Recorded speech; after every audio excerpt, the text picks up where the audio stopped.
यह घटना मैं आपको सुनाती हूं। आप सबने तात्या टोपे का नाम तो अच्छे से सुना है। एक बार तात्या टोपे अपने साथियों के साथ एक घर में आते हैं और उस घर का जो मालिक था उसे जान से मार देना चाहते थे, क्योंकि वो गद्दार था। जब उसे मारने की कोशिश करने लगे तो उसी घर की बच्ची दौड़ी दौड़ी आई और उसने आकर के तात्या टोपे के पैरों को पकड़ लिया और कहने लगी, भैया मेरे पिताजी को छोड़ दो, इन्हें मत मारो, भैया मेरे पिताजी को छोड़ दो। तात्या टोपे ने कहा, देखो किसी बहन ने मुझे भैया कहा है, इनके पिताजी को छोड़ दो। उस बच्ची ने जब देखा कि इन्होंने मेरा कहना मान लिया है तो वो दौड़ी दौड़ी अंदर जाती है और अंदर से एक राखी निकाल करके लाती है और वो राखी ला करके तात्या टोपे के हाथ में बांध देती है।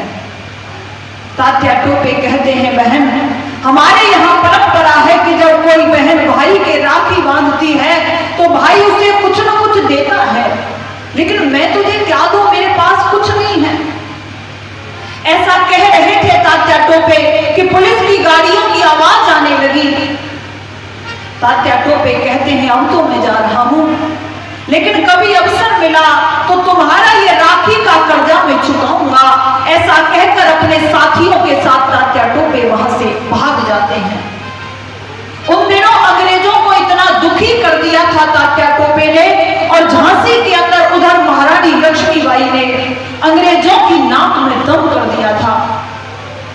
अंग्रेजों ने घोषणा कर रखी थी कि तात्या टोपे को कोई जिंदा या मुर्दा ला करके दे, लेकिन तात्या टोपे हाथ नहीं आ रहे थे। एक बार अंग्रेज अफसरों को सूचना मिली कि आज की रात तात्या टोपे दिल्ली से एक ट्रक में बैठ करके कानपुर के लिए निकलने वाले हैं। जो रास्ता दिल्ली से कानपुर जाता है उस रास्ते में पुलिस फोर्स बिछवा दी अंग्रेज अफसरों ने कि किसी भी कीमत पर आज तात्या टोपे बच करके जाना नहीं चाहिए।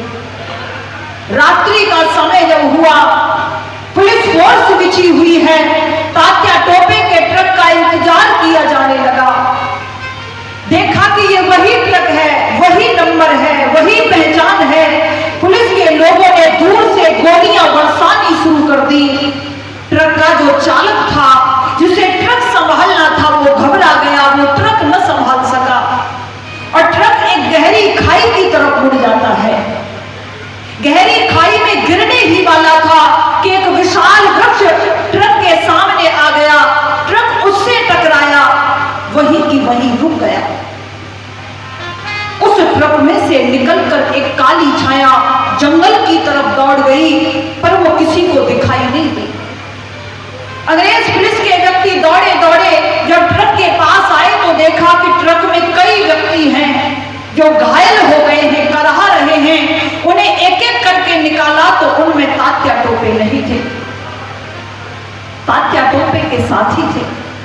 अंग्रेज पुलिस के लोगों ने कहा कि देखो, हम तुम्हारा इलाज कराएंगे, हम तुम्हें पैसे देंगे, लेकिन हमें तात्या टोपे का पता बता दो, हमें तात्या टोपे चाहिए। इतिहास में बताया जाता है किसी ने भी तात्या टोपे का पता नहीं बताया। ट्रक में से निकलकर काली छाया जो जंगल में दौड़ गई थी, वो तात्या टोपे ही थे। वो दौड़ते जा रहे थे, उन्हें एक बना हुआ घर दिखाई दिया। सोचा इस घर में छिप जाता हूं, लेकिन रात्रि के समय दरवाजा बंद था। दरवाजा खटखटाया तो अंदर से किसी महिला ने पूछा कि कौन? तो उन्होंने कहा, मैं हूं तात्या टोपे। जब उस महिला ने नाम सुना तात्या टोपे तो वो एकदम चौंक गई और उसने दरवाजा खोला तो वो वही बहन थी जिस बहन ने काफी समय पहले तात्या टोपे के हाथ में राखी बांधी थी। उस बहन का नाम था रक्षा। जब देखा तात्या टोपे ने रक्षा को तो पूछा, बहन क्या ये घर तुम्हारा है? कि हाँ भैया, मेरा इस घर में विवाह हुआ है, लेकिन तुम मेरे दरवाजे पर कैसे? कि बहन मुझे नहीं पता था ये घर तुम्हारा है, मेरे पीछे पुलिस के व्यक्ति पड़े हैं, मैं तो उनसे बचने के लिए यहाँ छिपना चाहता हूं कि अंदर आओ। अंदर लिया, दरवाजा बंद दिया, पानी पिलाया, भोजन कराया। उसके बाद कहा भैया तुम आराम करो। तात्या टोपे आराम कर रहे थे सज्जनों। थोड़ी देर बाद दरवाजा किसी ने फिर खटखटाया तो रक्षा दरवाजा खोलने नहीं गई, घबरा गई। थोड़ी देर बाद दूसरी बार दरवाजा खटखटाया। तात्या टोपे ने कहा बहन कोई दरवाजा खटखटा रहा है, देखो कौन है। रक्षा कहती है मैं देखती हूं, तुम आराम करो। जिस कमरे में तात्या टोपे आराम कर रहे थे वो दरवाजा बाहर से बंद कर देती है रक्षा, और जिस मुख्य दरवाजे को कोई खटखटा रहा था, जब दरवाजा खोला तो रक्षा का पति था। रक्षा ने अपने पति से कहा कि आज आपने इतनी रात कहां कर ली। तो रक्षा के पति ने कहा कुछ मत पूछो रक्षा, आज वो तात्या टोपे हमारे हाथ से फिर निकल गया। रक्षा का पति अंग्रेज पुलिस में भर्ती था। रक्षा कहती है चलो कोई बात नहीं, मैं भोजन लगाती हूं, आप हाथ मुंह धोकर आओ। रक्षा के पति ने वर्दी उतार कर रक्षा को दे दी जिसमें पिस्तौल भी लगी थी, और वह स्नान घर में हाथ मुंह धोने चला गया। अब रक्षा सोचने लगी अब मैं क्या करूं। यदि मैं अपने पति से कहूं कि तुम मेरे भाई को मत पकड़ो तो वो मानने वाले नहीं है, क्योंकि उन्हें बहुत सारा इनाम जो मिलने वाला है। और यदि मैंने अपने भाई को पकड़ जाने दिया तो परिणाम ये होगा कि ये लोग, ये अंग्रेज मेरे भाई को जीवित नहीं छोड़ेंगे। और यदि ऐसा हुआ तो मेरा भाई तात्या टोपे कहेगा रक्षा यदि तू मेरी माजाई बहन होती तो मेरे साथ इतना बड़ा धोखा कभी न करती। और मैं क्या करूं। रक्षा का पति स्नान घर से निकला, देखा रक्षा ने मेरी तरफ पिस्तौल किए हुए पिस्तौल तान रखी है। रक्षा के पति ने कहा तुमने अभी भोजन नहीं लगाया और ये क्या मजाक कर रही हो। कि ये मजाक नहीं है, ये सच है। कि तुम क्या कह रही हो रक्षा। तो रक्षा ने कहा जिस तात्या टोपे को आप पकड़ना चाहते हो वो मेरा धर्म का भाई है और वो उस कमरे में आराम कर रहा है।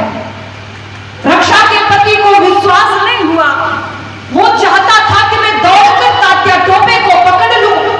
रक्षा तो मुझ पर गोली चला नहीं सकती, लेकिन रक्षा ने कहा आगे मत बढ़ो, किसी भूल में मत रहना, मैं तुम्हें समाप्त कर दूंगी।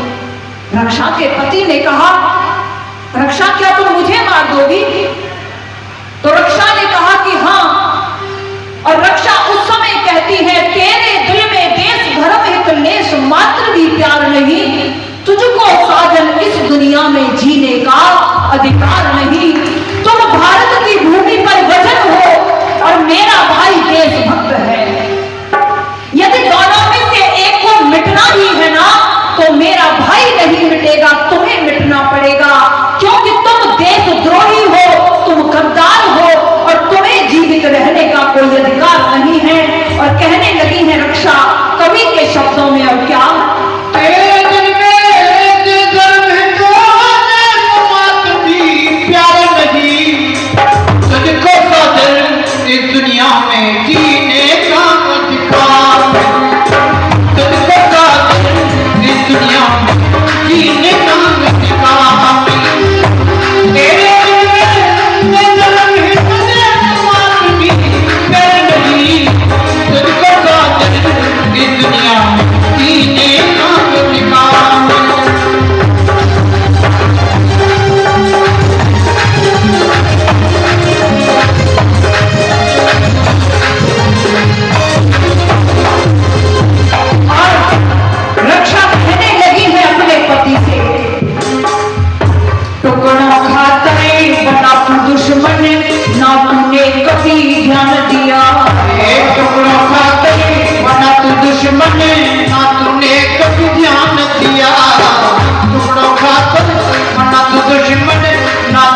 अपनी जननी की गोद को ही लजा दिया। क्योंकि कहा जाता है कि जननी जने तो भक्त जन, या दाता या शूर, नहीं तो जननी बाज रहे काहे गवावे नूर। और वो कहने लगी, टुकड़ा का तेरी बात दुश्मन ना तूने कभी ध्यान दिया, जिसकी गोदी में तू खेला उसका ही अपमान किया। वो नहीं इसने कुछ मेरा, तूने वध का काम किया। वो नहीं मैं कुछ मेरा, तूने वध का काम किया। जन्मभूमि है सबसे बड़ी, ऋषियों ने व्याख्यान दिया, ऋषियों ने व्याख्यान दिया। तेरे से मीठा पीती, तेरे से मीठा पीती, कहला सकती नारी नहीं। तुझको साजन दुनिया में जीने का अधिकार नहीं, तुझको साजन दुनिया में जीने का अधिकार नहीं। तेरे दिल में वो धर्म है, माधुरी कर नहीं, तुझको साजन दुनिया में जीने का अधिकार।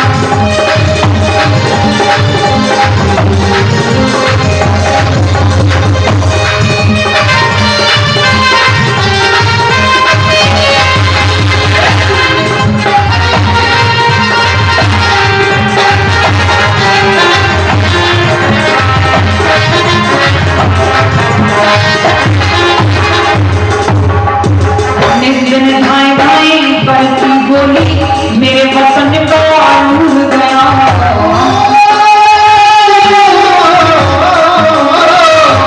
इसने ढाई ढाई करती गोली, मेरे वतन का उड़ गया। कितनी ही भोली बहनों का माथे का सिंदूर गया। कितनी ही भोली बहनों का माथे का सिंदूर गया। रक्षा कहती है, तुम और तुम्हारे अंग्रेज अफसर ये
बाहर आकर के देखा घर के आंगन में कोई युवक मृत पड़ा है और मेरी बहन के हाथ में पिस्तौल है। पूछा, बहन ये कौन है और क्या तुमने इसे मार दिया? कि हाँ भैया, ये मेरा पति था और ये अंग्रेज पुलिस में भर्ती था, इसीलिए ये आपको गिरफ्तार करना चाहता था, इसीलिए मैंने इसे मार डाला। तात्या टोपे की आंखों से आंसू की धारा बहने लगी। बहन, मैं तो आज तक तेरी राखी का कर्जा नहीं चुका पाया था और तूने मेरे लिए आज अपना सुहाग उजाड़ दिया। ऐसा कह रहे थे कि फिर पुलिस की गाड़ियों की आवाज आने लगी। रक्षा कहती है, जल्दी से भाग जाओ भैया। तात्या टोपे वहां से भाग जाते हैं। अंग्रेज पुलिस के व्यक्ति रक्षा के घर पहुंचते, इससे पहले रक्षा ने अपने भी मस्तिष्क से गोली पार कर ली और वो भी हमेशा हमेशा के लिए इस राष्ट्र के लिए कुर्बान हो गए। हमें आर्य समाज सिखाता है, हमें वेद सिखाता है, हमें ऋषि सिखा कर के गए हैं, रोके यहाँ कोई मरा तो कोई यहाँ हंस के मरा, मगर जिंदगी पाई उसने जो कुछ यहाँ होके मरा।